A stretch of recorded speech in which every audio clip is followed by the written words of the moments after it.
Hi, welcome to a new episode of Fog of War. I'm Matt Kuzminski, art director on Dawn of War 3. And I'm Tristan Brett, lead environment artist on Dawn of War 3.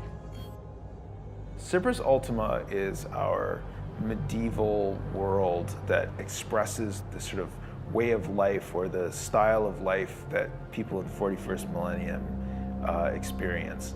There's also a number of little details that we did as well. There's little nooks and crannies of things and stuff in the non-playable spaces that kind of draw your eye a little bit, not too much that it competes with gameplay, but enough that you sort of see little corners of the map that make you go, oh, that's cool, that's neat, I want to know more about that, what's going on there. And so that was a big part of making maps that people wanted to come back to over and over again.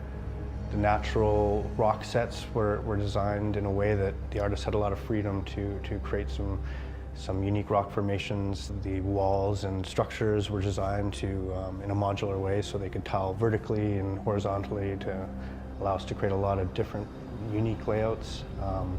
Gave the designers a lot of freedom to create a variety of spaces.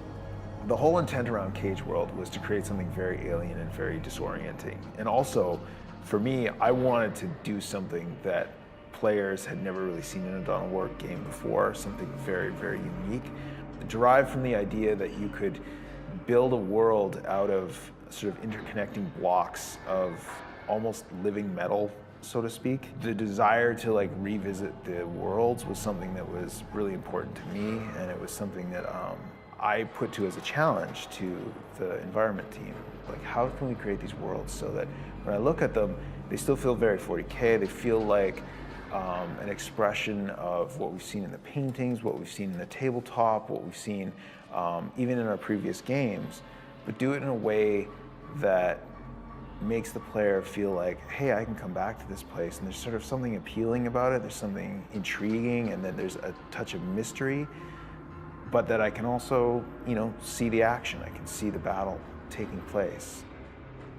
So Starfort, it's a rather new tile set in the Dawn of War franchise with some of our technology, with Alpha Terrain, basically unstrapped us from the ground and let us do something that, in space or in low orbit. And the architecture is sort of a nod to the Gothic kind of grimdark direction, but it's also sort of fresh in that it's a giant space station or a giant war machine that you're playing on.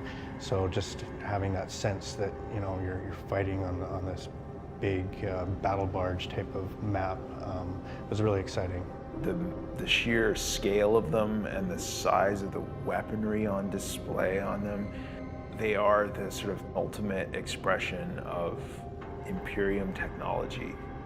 From an engineering and design standpoint, how would these structures be built? How thick do the walls need to be to support a 300-foot cathedral, for example, and how all the different pieces of the Starfort need to fit together and feel mechanically convincing and feel that, yeah, this structure could actually support a whole army on it in space.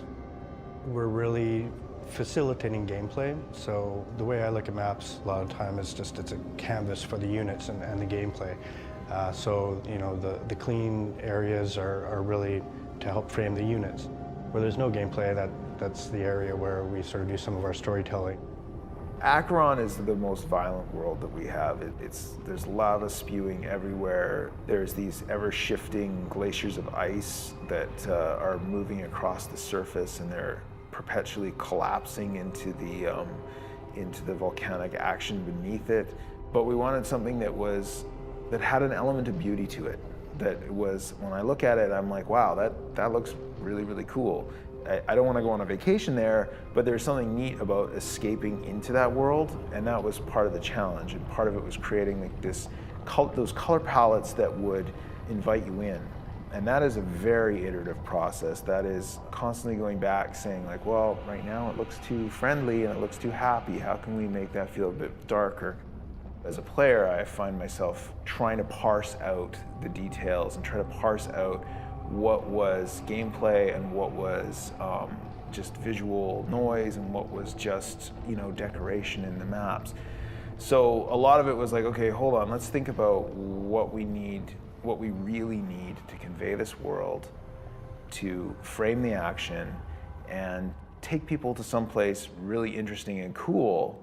So there you have it, some of the environments you're going to be seeing in Dawn of War 3. Thanks for watching, and I can't wait for you guys to play the game.